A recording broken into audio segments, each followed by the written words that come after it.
One India அவுசட் நேர்கள் அனைவருக்கும் அருணோட வணக்கம். ஸோ சூப்பர் 8 ஃபிக்ஸ் ஆயிடுச்சு. நெதர்லாண்ட் வந்து தோத்துட்டாங்க. பங்களாதேஷ் வந்து வின் பண்ணி இப்போ உள்ளே போயிட்டாங்க. ஒரு டீசெண்டான ஒரு எப்படி சொல்கிறது பவுலிங் ஸ்ட்ரென்த்தை காமிச்சிருக்கிறாங்க. பட் பேட்டிங்கில் அவங்களுக்கு இன்னும் சொதப்பல் கண்டினியூ ஆகிட்டே இருக்குது. அது போக வந்து பார்த்தீங்கன்னா இங்கிட்ட நெதர்லாண்ட் ஒரு நல்ல ஆப்பர்ச்சுனிட்டி இருந்தது. ஆனால் வந்து நம்ம எப்படி சொல்கிறது ஸ்ரீலங்கா பங்களாதேஷ்க்கு ஹெல்ப் பண்ண ஸ்ரீலங்கா முன் வந்திருக்கிறாங்கன்ற மாதிரி தான் இருக்குது. ஏன்னா ஒரு தரமான ஒரு ரன்கள் அடித்து நெதர்லாண்ட் வந்து பீட் பண்ணியிருக்கிறாங்க ஸ்ரீலங்கா. ஸோ அது இல்லாமல் ஒரு விக்ட்ரியோட வெளியே போகிறாங்க. நெதர்லாண்ட் வந்து குவாலிஃபை ஆகிறது மிகப்பெரிய ஒரு சான்ஸ் கிடச்சிது. பட் ஆனால் வந்து மிஸ் பண்ணிட்டாங்க அப்படின்னு தான் சொல்லி ஆகணும். சரி, ஓகே, இது வழக்கம் இருந்தாலும் குரூப் ஏவோட அனலைசிஸ் தான் இன்றைக்கி பார்க்க போகிறோம். ஸோ இந்தியா, ஆஸ்திரேலியா, ஆப்கானிஸ்தான், அது போக வந்து பார்த்திங்கன்னா உங்களுக்கு பங்களாதேஷ். ஸோ எப்படி சொல்கிறது அந்த அல்ஃபபெட் ஆர்டர் படி நல்லா இருக்குது டீமு. ஏஏ அது போக ஐ அது போக வந்து பார்த்திங்கன்னா நடுவில் பி இருக்குது.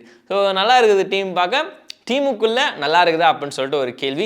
ஆப்கானிஸ்தான், ஆஸ்திரேலியா, இந்தியா கண்ணை மூடிட்டு சொல்லலாம் 3 டீமுமே வந்து பயங்கரமாக போட்டி இருக்கும். பங்களாதேஷ்க்கு போட்டி இருக்காதுன்னா yes, compared to those 3 teams அப்படின்னு வச்சிங்கன்னா உங்களுக்கு வந்து ஒரு பேட்டிங்லேயும் சரி இல்லை பவுலிங்லேயுமே சரி கொஞ்சம் அவங்களோட ஸ்டாண்டர்டுக்கு பங்களாதேஷோட ஓன் கிரிக்கெட் ஸ்டாண்டர்டுக்கே வந்து கொஞ்சம் கம்மியாக தான் இருக்கிறாங்கன்னு தான் சொல்லி ஆகணும். ஸோ இதே ஒரு செட். ஸோ பங்களாதேஷோட இதை வந்து அடுத்து பார்க்கலாம். வந்து இந்த 3 team, so Afghanistan, Australia, India, இவங்க 3 பேருக்குள்ள கடுமையான போட்டி இருக்கும். முதல் மேட்சே வந்து எல்லாருக்குமே தெரியும். ஸோ ஆப்கானிஸ்தானுக்கும் இந்தியாவுக்கும் நடக்க போகுது. ஆப்கானிஸ்தானுக்கும் இந்தியாவுக்கும் நடக்க போகிற ஒரு மேட்ச் தரமான ஒரு மேட்ச். ஆக்சுவலாக வந்து முழுக்க இது எல்லாமே பார்படோஸ், சென்ட் லூக்கா, அதுக்கப்புறம் சென்ட் லூசியா, அது போக சென்ட் வின்சென்ட், அது போக பார்த்தீங்கன்னா ஆன்டிகுவா, இந்த 4 கிரிக்கெட் கிரவுண்டில் நடக்க போகுது.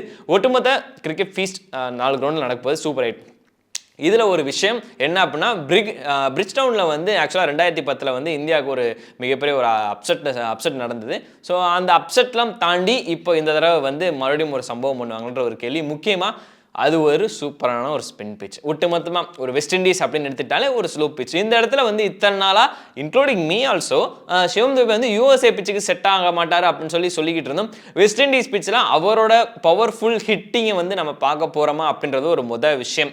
2வது, யூசி சகல், குல்தீப் யாதவை இந்தியா உள்ளே கொண்டு வருவாங்களா அப்படின்றது 2வது. 3வது, விராட் கோலி ஓப்பனிங் பண்ணாமல் 1 டவுன் வந்தாங்க அப்படின்னா டீம் கொலாப்ஸ் ஆகுமா அப்படின்றதும். 4வது, ஆஸ்திரேலியாவுக்கு ஸ்பின் பயங்கரமாக ஒர்க் ஆகுது. மேக்ஸியாக இருக்கட்டும், ஜம்பாவாக இருக்கட்டும், 2 பேருமே தரமாக போகிறாங்க. ஆஷன் நாகர் அப்படின்ற ஒரு தரமான ஒரு பவுலர் வெளியே உட்காந்துருக்காரு. முஜிபுர் ரஹ்மான் வந்து இப்போ இல்லை, லெஃப்ட் ஆகிட்டாரு. ஸோ வேர்ல்டு T20 வந்து அவர் இப்போ ஆப்கானிஸ்தான் டீமுக்காக இல்லை. இது போக ரஷீத் கான் இருக்கிறப்ப நூர் அகமது இருக்கிறார். ஸோ இவங்க 2 பேரோட ட்ரியோ. அது போக வந்து பார்த்தீங்கன்னா எப்படி சொல்கிறது ஆஸ்திரேலியாவுக்கு எந்த விதமான குறையும் பெருசாக சொல்ல முடியாது. அஷ்டன் நாகரை அவங்க எடுத்துகிட்டு வர்றதுக்கு வந்து ஒரு கம்மியான சான்ஸ் தான். கேமரான் கிரீன் ஒரு தரமான ஒரு ஆல்ரவுண்டர், ஐபிஎல் ஒரு தரமான ஒரு சம்பவம் பண்ணிட்டு அது போக வந்து பார்த்தீங்கன்னா தரமான சம்பவம். எஸ், ஓகே, எண்டில் வந்து ஆர்சிபிக்கு ஒரு நல்ல ஒரு டீசெண்டான ஒரு ஸ்டார்ட் தான் கொடுத்துட்டு வந்து இப்போ வந்திருக்கிறாங்க. ஸோ அவருமே வந்து ஒரு நல்ல ஒரு பாசிட்டிவ் இன்டர்னல் தான் இருக்கிறாரு. முக்கியமாக வந்து இதுக்கு அடுத்து உங்களுக்கு அஷ்டன் நாகரும் கேமரான் கிரீனும் வெளியே உட்காந்துருக்கிறாங்க அப்படின்றது ஒரு நல்ல விஷயம். ஆஸ்திரேலியா டீமை பொறுத்த வரைக்கும் அவங்களுக்கு பேசர்ஸ் அப்படின்னு எடுத்துக்கிட்டிங்கன்னா மிச்சல் ஸ்டார்க், அது போக வந்து பார்த்தீங்கன்னா ஹெசல்வுட். ஸோ 2 பேருமே வந்து ஒரு கீயாக இருப்பாங்க. கமெண்ட்ஸ் இதுக்கு அடுத்து வந்து ஸ்லோ பிச்சஸ், அவர் கட்டர்ஸ் நிறையா போடக்கூடிய ஒரு பவுலர். பட் ஆனால் வந்து அவரை நீங்கள் யூஸ் பண்ண போகிறீங்களா அப்படின்றது அந்த டீமோட மைண்ட் செட் தான். அந்த பிச்சு கிரவுண்டை பொறுத்து தான் இருக்குது. முழுக்க எல்லாமே ஒரு ஸ்லோ பிச்சு, ஒரு balanced pitch, bat and ball, ஒரு ஈவன் ஒரு குட் காம்படிஷனாக இருக்கும் அப்படின்ற ஒரு பட்சத்தில் 2 டீமும் ஆஸ்திரேலியா என்ன பண்ண போகிறாங்க அப்படின்றது ஒரு முக்கியமான விஷயம். ஸோ அது போக மிச்சல் ஸ்டார்க் அண்ட் ஹேசல்வுட் வந்து வார்ம் அப்பில் ஒரு நல்ல ஸ்டார்ட் கொடுத்தாப்புல. அது போக வந்து நடுவில் ஒரு 2-3 மேட்ச் தரமாக பண்ணியிருந்தாப்புல. ஸோ ஸ்டார்க் வந்து அந்தளவுக்கு அவரோட இந்த இன்டர்நேஷ்னலில் வந்து நம்ம ஸ்டார்க்கை பெருசாக பார்க்கல அப்படின்றது வந்து கொஞ்சம் மன வருத்தமாக இருக்குது. பார்க்கலாம். நாக் அவுட் ஆஸ்திரேலியன் பிளேயர் அப்படின்னாலே வைபு கன்ஃபார்மு. ஏன்னா நாக் அவுட்டில் அவங்க தரமான ஒரு ரெக்கார்டை வச்சுருக்கிறாங்க. பெருசாக வந்து அவங்க தோற்றதும் கிடையாது நாக் அவுட்ஸில். முக்கியமாக வந்து 2016 வந்து இந்தியாவுக்கு எதிராக ஒரு டிஃபீட்டாக இருக்கட்டும், 2011 உலகக்கோப்பைக்கு எதிராக ஒரு டிஃபீட்டாக இருக்கட்டும். ஸோ இந்த 2 டிஃபீட்டுமே வந்து பார்த்திங்கன்னா அவங்களுக்கு ஒரு டிசப்பாயின்மெண்ட் தான். அதுக்கு பழித்திப்பாங்களா அப்படின்றது இன்னொரு ஒரு விஷயம். இந்தியா அதுக்குன்னு பழித்திக்காமலாம் இருக்கக்கூடாது. 2023 உலகக்கோப்பையே தட்டி பறிச்சிருக்கிறாங்க அப்படின்றது இந்த இடத்துல மென்ஷன் பண்ணிக்கிறேன்.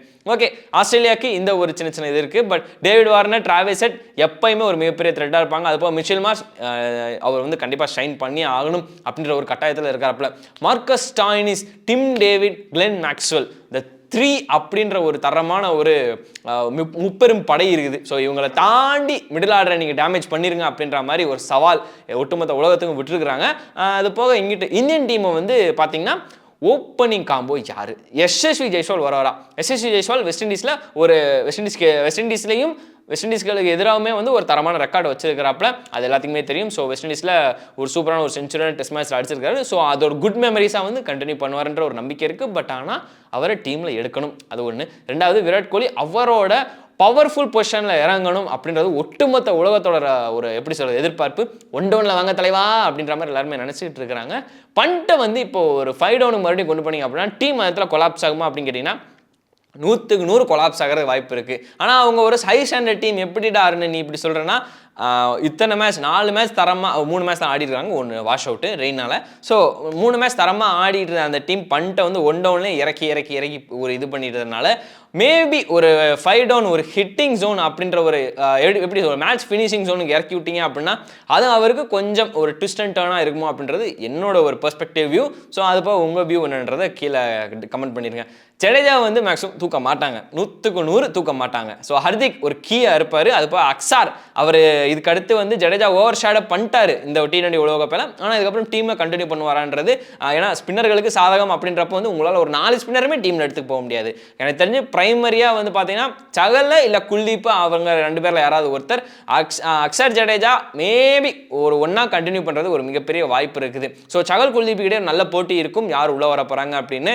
எனக்கு தெரிஞ்ச மேக்ஸிமம் குல்தீப்பை தான் போவாங்க, ஏன்னா உலகக்கோப்பை ஆடி இருக்கிறார் ரீசெண்டாக. ஸோ அது சகல் ரொம்ப நாள் இந்தியாவே ஆடலை அப்படின்ற ஒரு பட்சத்தில் வந்து இன்டர்நேஷனல் எக்ஸ்பீரியன்ஸ் இல்லாத ஒரு காரணத்தினால, இருந்தாலும் அவர் ஒரு பிரைம் பவுலர் தான், நான் ஒத்துக்கிறேன் 100க்கு 100. பட் இருந்தாலும் குல்தீப்புக்கு ஒரு முன்னணி கொடுக்க வேண்டியதாக இருக்கும். ஐ மீன் ஒரு இவர் தான் அப்படின்ற மாதிரி ப்ரிஃபரன்ஸ் கொடுக்க வேண்டியதாக இருக்கும். ஸோ இது ஒன்று. ஆப்கானிஸ்தான் ஓப்பனிங் பார்ட்னர்ஷிப் தரமாக இருக்குது. இப்ராஹிம் சட்டான், அது போக வந்து பார்த்தீங்கன்னா ராமனுல்லா குர்பாஸ் 2 பேருமே வேறு லெவல் ஆடிட்டு இருக்கிறாங்க அப்படின்னு தான் சொல்லி ஆகணும். ஸோ இவங்க 2 பேர், அது போக அவங்களோட மிடில் ஆர்டர் வந்து இப்போ வரைக்கும் அந்தளவு பெருசாக சைன் ஆகலை. குல்பாதீன் நைம் ஒரு மேட்ச் காப்பாற்றி கொடுத்தாப்புல 49. முகமது நபி குல்பாதீன் நைமோட ஒரு நல்ல ஈக்குவலான ஒரு கான்ட்ரிபியூஷன் கொடுத்தாப்புல. ஃபசல் ஃபாரூக்கியை ஸ்டாப் பண்ணுறதுக்கு யாராவது ஒருத்தர் வேணுங்க. தரமாக ஒன் சைடு 1 மேன் ஆர்மே 2 பவுலிங் போட்டுக்கிட்டு இருக்காரு. டிஜே பிராவோ த சாம்பியன். ஆப்கானிஸ்தான் டீமோட பவுலிங் இப்படி தான் இருந்ததா அப்படின்ற வந்து வாயப்பழக்க வச்சிட்டாரு அப்படின்னு தான் சொல்லி ஆகணும். ஃபசல் ஃபாரூக்கியா இருக்கட்டும், இல்லை ரஷீத் கானா இருக்கட்டும், இல்லை வந்து உங்களுக்கு ஒரு நூர் அகமதா இருக்கட்டும், இந்த மாதிரி எல்லாருமே வந்து தரமாக போட்டுக்கிட்டு இருக்கிறாங்க அப்படின்றது முக்கியமான ஒரு விஷயம். ஸோ இவங்க 3 டீமே வந்து எப்படி சொல்கிறது, 3 டீமில் தரமான ஒரு சம்பவம் காத்துக்கிட்டு இருக்குன்னு தான் சொல்லி ஆகணும். ஸோ இந்தியாவுக்கு எதிராக பங்களாதேஷும் வந்து சும்மானா இல்லை, எனக்கு தெரிஞ்சு 2007 ஒரு அப்செட் பண்ணாங்க. அது உலகக்கோப்பைன்னு தான் நினைக்கிறேன். ராகுல் டிராவிடோட தலைமையில் ஒட்டுமொத்த இந்தியாவுமே அழுதுச்சு. ஸோ அது போக வந்து பார்த்தீங்கன்னா உங்களுக்கு அடுத்தடுத்து 2016 ஒரு தரமான ஒரு சம்பவம், ஹர்திக் பாண்டியா ஓவரில் MS தோனி ரன் அவுட், யாராலுமே மறக்க முடியாது. ஸோ இப்படி ஒரு சின்ன நல்ல மெமரிஸ் இருக்க போகும்போது பங்களாதேஷ்க்கும் இந்தியாவுக்கும் எதிராக ஒரு வெயிட்டான பெர்ஃபார்மன்ஸ், வெயிட்டான மேட்ச் காத்துக்கிட்டு இருந்தால் சொல்லணும். என்னோட ப்ரெடிக்ஷன் வந்து மேக்ஸிமம் வந்து ஆஸ்திரேலியா, ஆப்கானிஸ்தான், அப்புறம் இந்தியா. நான் இவங்க 3 பேத்துக்குமே போயிடுறேன். 3 பேரில் வந்து டாப் 2 கணிக்கிறது ரொம்ப ரொம்ப ரொம்ப கஷ்டமான விஷயம். நீங்கள் ஆப்கானிஸ்தானை குறைச்சி மதிப்பிட்டீங்க அப்படின்னா கண்டிப்பாக அடிச்சு மேலே வருவாங்க. இவ்வளோ தூரம் மேலே வந்துக்கிறாங்க. அன்பின் எழுச்சின்னு சொல்கிற மாதிரி ஆப்கானிஸ்தான் டீம் எங்கேயோ இருந்து they come a long way for அப்படின்னு தான் சொல்லி ஆகணும். தரமான ஒரு பர்ஃபார்மன்ஸ் கொடுத்துருக்குறாங்க இப்போ வரைக்கும். ஸோ ஆப்கானிஸ்தானையுமே நான் வந்து போட்டியில் வச்சுக்கிறேன். இப்போ வரைக்கும் நல்ல டாப் 2 வந்து நான் எல்லாரும் சொல்லுவாங்க ஆஸ்திரேலியா இந்தியா தானே, பட் ஆனால் நான் டாப் 3ஆகவே கொண்டு போயிடுறேன். மேக்ஸிமம் 2 தான், பட் அது எனக்கு புரியுது. நான் டாப் 3யோட நிப்பாட்டிக்கிறேன். டாப் 2 வந்து ரொம்ப காம்படிஷன் டைட்டாக இருக்கும். ஆனால் ஆப்கானிஸ்தானுக்கு ஒரு ஸ்லோ பிச் எப்படின்றது வந்து அவங்களுக்கு ஒரு மிகப்பெரிய டாஸ்காக இருக்கும். அதே மாதிரி ஆஸ்திரேலியனுக்கும் தான். ஆஸ்திரேலியா வந்து ஒரு பவுன்சி பிச் தான் நிறைய விளாண்டுருக்காங்க. இந்தியா பேட்டிங் பேரடைஸ் எல்லாருக்குமே தெரியும். ஸோ உலகக்கோப்பையில் விளையாண்ட எக்ஸ்பீரியன்ஸ் வந்து ஆப்கானிஸ்தானுக்கும் ஆஸ்திரேலியாவுக்கும் எந்த இடத்துல இதாக போகுதுன்றது ஒரு முக்கியமான விஷயம். ஸோ டாப் 3ல வந்து இப்போ ஒரு ரிஸ்க் எடுத்து கொண்டு போகிறேன் அப்படின்னா இந்தியா போயிடுவாங்க, ஆஸ்திரேலியாவும் போயிடுவாங்க. பட் ஆப்கானிஸ்தான் யாரை பீட் பண்ணி உள்ளே போகிறாங்க அப்படின்றது முக்கியமான ஒரு விஷயம். ஸோ குரூப் ஏல பங்களாதேஷ்க்கு பெருசாக ஒரு வாய்ப்பு கிடையாது அப்படின்றது முன்னாடியே சொல்லிட்டேன். ஸோ இது என்னோட ப்ரெடிக்ஷன். உங்கள் ப்ரெடிக்ஷன் என்ன, எந்தெந்த சேஞ்சஸ்லாம் பண்ணணும் அப்படின்றத கீழே கமெண்ட் பண்ணுங்கள். கமெண்ட் எல்லாமே செக் பண்ணப்பட்டுக்கிட்டு இருக்கிறது அப்படின்னு சொல்லிக்கிறேன். ஸோ இது போக வந்து பார்த்தீங்கன்னா வேற ஒரு வீடியோவில் இந்த அருணங்களை சந்திக்கிறேன். அன்டில் தென் வணக்கம்.